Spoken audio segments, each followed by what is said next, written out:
نہیں، انہ لقول رسول کریم، یہاں رسول کریم کون ہے؟ حضرت جبرائیل۔ انہ لقول رسول کریم ذی قوت عند ذی العرش مکین، بڑی قوت والا اور جس کا بڑا اونچا مقام اور مرتبہ ہے عرش والے کے قریب۔ ذی قوت عند ذی العرش مکین مطاع ثم امین، وہ فرشتوں کے مطاع ہیں، فرشتے ان کی اطاعت کرتے ہیں، فرشتوں کے سردار ہیں، اور پھر ساتھ ہی پورے امین ہیں، جبرائیل امین، یہ ہم لفظ استعمال کرتے ہیں۔ اور اس کے بعد آگے جا کے فرمایا وَمَا هُوَ بِقَوْلِ شَيْطَانِ الرَّجِيمِ، یہ کسی شیطان رجیم کا قول نہیں ہے۔ اب یہاں اس سورہ تکویر میں قرآن کو قول جبرائیل قرار دیا گیا، لیکن سورۃ الحاقہ میں چلیے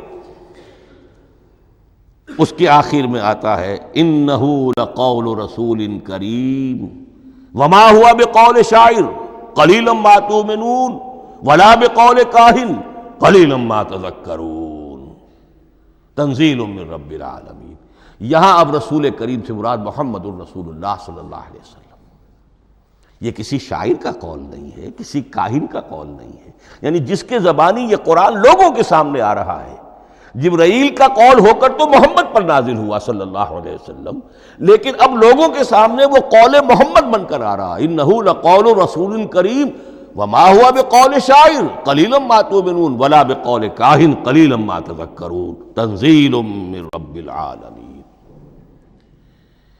تو قرآن مجید کلام اللہ ہے، پھر وہ قول جبرائیل بنا جب جبرائیل نے آ کر محمد کو سنایا، اور پھر وہ قول محمد بنا جب محمد کی زبان مبارک سے لوگوں نے اسے سنا، اہل عرب نے سنا، اور پھر وہ بات پھیلتی چلی گئی۔ اب آخری بحث اس موضوع پر جو ہے وہ یہ ہے، کلام الہی کی 3 صورتیں ہیں جو قرآن مجید میں سورہ شورى کی آیت نمبر 51 میں بیان ہوئی ہے۔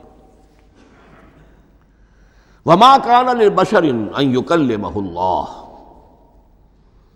کسی بشر، کسی انسان کی یہ حیثیت نہیں ہے، مقام نہیں ہے کہ اللہ اس سے کلام کرے۔ یہ نہیں کہا کہ اللہ کے لیے ممکن نہیں ہے، نہیں، اللہ کے لیے تو ہر شے ممکن ہے، لیکن کسی بشر کا یہ مقام نہیں ہے کہ اللہ اس سے کلام کرے۔ مخلوق ہے، بشر ہے۔ ما کان لبشر ان یکلمہ اللہ الا اب 3 شکلیں آئیں، الا وحیا او من وراء حجاب او یرسل رسولا فیوحی باذنہ ما یشاء انہ علی حکیم۔ 3 صورتیں ہیں کلام الہی کی، یا تو براہ راست اللہ وحی کرتا ہے بغیر کسی فرشتے کی درمیان میں ذریعہ بنائے ہوئے، اسی کا نام الہام ہے، اسی کا نام تحدیث ہے۔ یہ غیر نبی کے ساتھ بھی ہوتا ہے۔ حضور نے فرمایا ہر نبی کی امت میں محدث ہوتے تھے جن سے اللہ کلام کرتا تھا، اور میری امت کا محدث عمر ہے رضی اللہ تعالی عنہ۔ محدث، محدث نہیں، محدث کے معنی ہے علم حدیث کا ماہر۔ امام بخاری محدث ہیں، امام مسلم محدث ہیں۔ محدث تحدیث سے مفعول بنا، جس سے بات کی جاتی ہے، محدث۔ اللہ بات کرتا ہے، اللہ دل میں ڈال دیتا ہے، القاء ہو جاتا ہے، الہام ہو جاتا ہے، کوئی فرشتہ درمیان میں نہیں، براہ راست۔ دوسری شکل کلام کی کیا ہے؟ او من وراء حجاب، یہ ہمارے علم کی حد تک صرف حضرت موسیٰ علیہ السلام کی شان ہے، استثنائی شان ہے۔ وَكَلَّمَ اللَّهُ مُوسَىٰ تَكْلِيمًا، اور موسیٰ کے ساتھ تو اللہ نے کلام فرمایا جیسے کہ کلام کیا جاتا ہے۔ فرق کیا تھا؟ من وراء حجاب، پردہ تھا، دیکھ نہیں سکتے تھے، تبھی تو ان کی وہ آتشی شوق بھڑکی تھی۔ کیا قیامت ہے کہ چلمن سے لگے بیٹھے ہیں، صاف چھپتے بھی نہیں، سامنے آتے بھی نہیں، کلام بھی فرما رہے ہیں، لیکن یہ کہ بات مجھے دیدار عطا کرنے کے لیے تیار نہیں، رب ارنی انظر الیک۔ لیکن یہ جو کلام ہے ہمارے علم کی حد تک براہ راست اس دنیا میں حضور سے ہوا ہے معراج کی شب، لیکن وہ 7ویں آسمان پر ہوا۔ اس دنیا میں ہمارے علم کی حد تک یہ کلام براہ راست من ورائے حجاب صرف حضرت موسیٰ علیہ السلام کی استثنائی شان ہے۔ اور تیسرا ہے او یرسل رسولا فیوحی باذنہ ما یشاء، یا تیسری صورت یہ کہ اللہ کسی پیغامبر کو بھیجتا ہے جو وحی کرتا ہے جو اللہ چاہتا ہے۔ یہ تیسری شکل ہے وحی کی۔ قرآن مجید اس تیسری شکل میں نازل ہوا ہے محمد الرسول اللہ صلی اللہ علیہ وسلم پر۔ حضور کو جو الہام ہو جاتے تھے، جو حضور کو القاء ہو جاتا تھا، جو آپ کے دل میں براہ راست اللہ کی طرف سے وحی آتی تھی، وہ قرآن میں شامل نہیں ہے۔ اگرچہ حضور کے خواب بھی سچے تھے، وہ بھی اللہ کی طرف سے ہوتے تھے، شیطان کی آمیزش نہیں ہو سکتی تھی، لیکن یہ بھی قرآن میں شامل نہیں ہے۔ قرآن میں شامل ہے تیسری قسم کی وحی، او یرسل رسولا، پھر ہم بھیجتے ہیں ایک پیغامبر کو فرشتوں میں سے۔ اللہ یصطفی من الملائکۃ رسلا ومن الناس، اللہ چن لیتا ہے فرشتوں میں سے بھی اپنا پیغامبر اور انسانوں میں سے بھی۔ تو فرشتے کے ذریعے سے ایک فرشتہ جو اللہ سے لیتا ہے اور انسان رسول انسان تک پہنچا دیتا ہے۔ اب وہ رسول انسان، رسول بشر جو ہے، وہ اپنے ہم نوع ہم جنس لوگوں کو پہنچاتا ہے۔ تو اللہ یصطفی من الملائکۃ رسلا ومن الناس، یہاں وہی بات فرمائی او یرسل رسولا فیوحی باذنہ ما یشاء، پھر وہ وحی کرتا ہے اللہ کے حکم سے جو اللہ چاہتا ہے۔ یہ کلام الہی کی یہ تیسری شکل ہے جو محمد الرسول اللہ صلی اللہ علیہ وسلم پر نازل ہوا، اور وہ ہے قرآن حکیم۔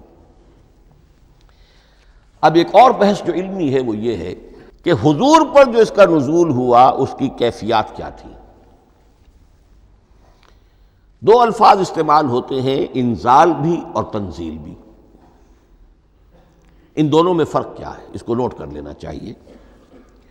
لغوی اعتبار سے جان لینا چاہیے، نزل ینزل کسی کا خود اترنا، نازل ہونا، اترنا۔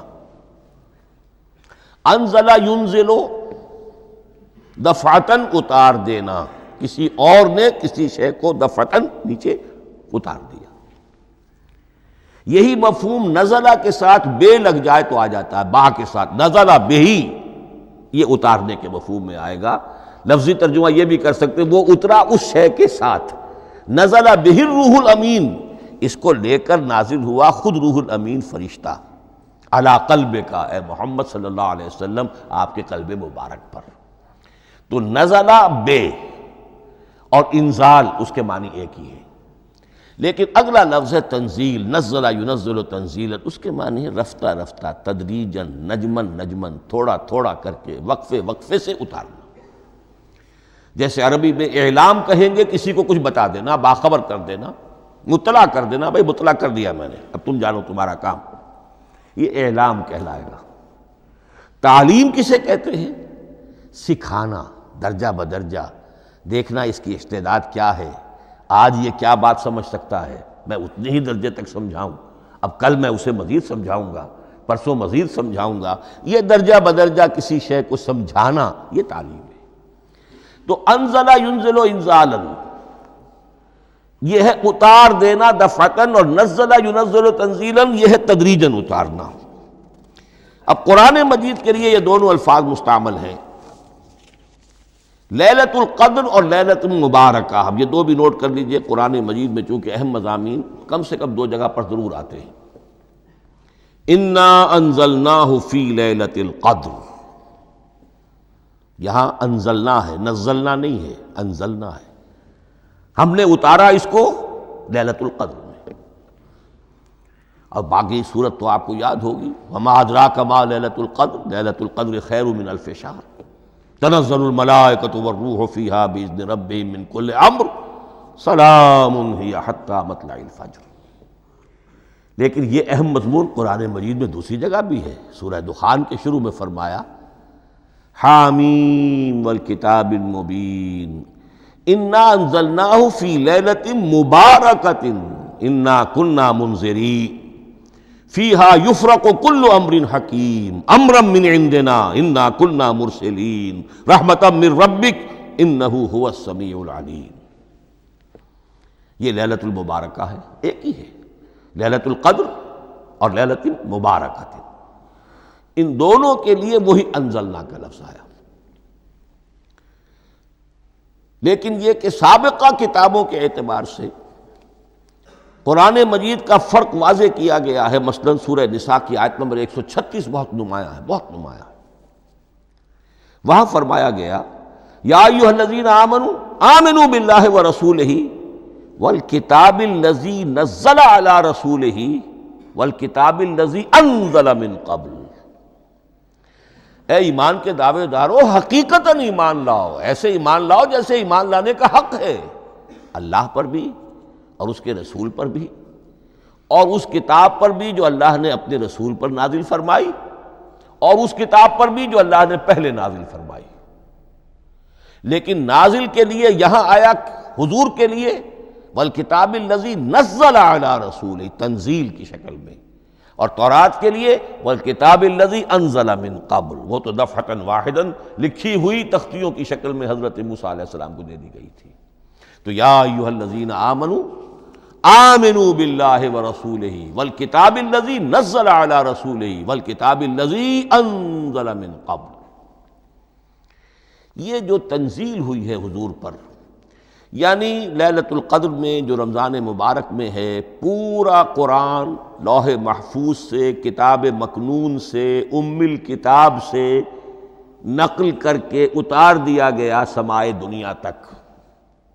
پہلا آسمان جسے ہم کہتے ہیں سمائے دنیا، وہ آسمان جو قریب ترین ہے دنیا کے، وہاں سے اب یہ درجہ بدرجہ تھوڑا تھوڑا چند آیتیں، چند سورتیں، پھر آیتیں، پھر سورتیں، یہ نازل ہوا محمد الرسول اللہ صلی اللہ علیہ وسلم پر۔ گویا کہ پہلا مرحلہ انزال کا ہے، پورا قرآن لوح محفوظ یا کتاب مکنون یا ام الکتاب سے نقل کر کے اتار دیا گیا سمائے دنیا تک۔ یہ ہے انزل ینزل انزالا، انا انزلناہ فی لیلۃ القدر انا انزلناہ فی لیلۃ مبارکہ۔ لیکن محمد الرسول اللہ پر یہ نازل ہوا اب تھوڑا تھوڑا، نجمن نجمن، درجہ بدرجہ، تدریجاً، یہ ہے تنزیل۔ اس تنزیل کی حکمت قرآن مجید میں بیان ہوئی ہے، اور اس اعتبار سے کہ اہل عرب نے، اہل مکہ نے اعتراض کیا تھا کہ یہ پورا قرآن کیوں نہیں محمد ایک ہی مرتبہ پیش کر دیتے صلی اللہ علیہ وسلم۔ اس میں جو چیز مضمر تھی وہ یہ تھی کہ چونکہ یہ حقیقت میں اللہ کا کلام نہیں ہے، یہ محمد کا اپنا کلام ہے، تو کوئی شاعر دنیا میں ایسا نہیں ہے جو ایک دم اپنا پورا دیوان دے دے۔ وہ تو ساری عمر میں تھوڑا تھوڑا، آج غزل کہی، کل قصیدہ کہا، پرسوں کچھ اور کہا، پھر وہ جمع ہوتا ہے تو وہ دیوان بنتا ہے۔ اسی طریقے سے تو یہ کر رہے ہیں۔ اگر یہ اللہ کا کلام ہوتا تو بیک وقت آ جاتا۔ یہ تو ذرا محنت کرتے ہیں، کچھ اس کے اندر اس کو اپنی محنت سے کوشش کر کے کچھ موضوع کرتے ہیں، کلمات، الفاظ، اور اس طریقے سے رفتہ رفتہ لے کر آ رہے ہیں۔ اس لیے ان کا اعتراض نقل ہوا ہے یہ وَقَالَ الَّذِينَ كَفَرُوا لَوْلَا نُزِّلَ عَلَيْهِ الْقُرْآنُ جُمْلَةً وَاحِدَةً، انہوں نے کیوں نہیں اترا یہ قرآن پورا کا پورا ایک ہی بار؟ یہ اعتراض تھا۔ اس اعتراض کے جو جوابات دیے گئے ہیں وہ نوٹ کیجئے کہ لوگوں کے حق میں یہ مفید ہے، یہ پورے قرآن کا تحمل ایک وقت میں کر نہیں سکتے۔ یہ پورا قرآن تو ایک ہی مرتبہ اگر پہاڑ پر بھی اتار دیا جاتا تو وہ پھٹ جاتا، دب جاتا۔ وَقُرْآنًا فَرَقْنَاهُ لِتَقْرَأَهُ عَلَى النَّاسِ عَلَى مُكْثٍ وَنَزَّلْنَاهُ تَنزِيلًا، سورہ بنی اسرائیل آیت 106۔ یہ وہ قرآن ہے جس نے ہم نے جس کو ٹکڑے ٹکڑے کر کے، فرق نہ ہو، فرق توڑ دینا، تھوڑا تھوڑا کر کے ہم نے کر دیا، لِتَقْرَأَهُ عَلَى النَّاسِ عَلَى مُكْثٍ، تاکہ آپ اسے پڑھ کر سنائے لوگوں کو وقفے وقفے سے، تاکہ وہ سہار سکیں، سنبھال سکیں، برداشت کر سکیں۔ وَنَزَّلْنَاهُ تَنزِيلًا، اسی وجہ سے ہم نے اسے نازل کیا ہے بطرز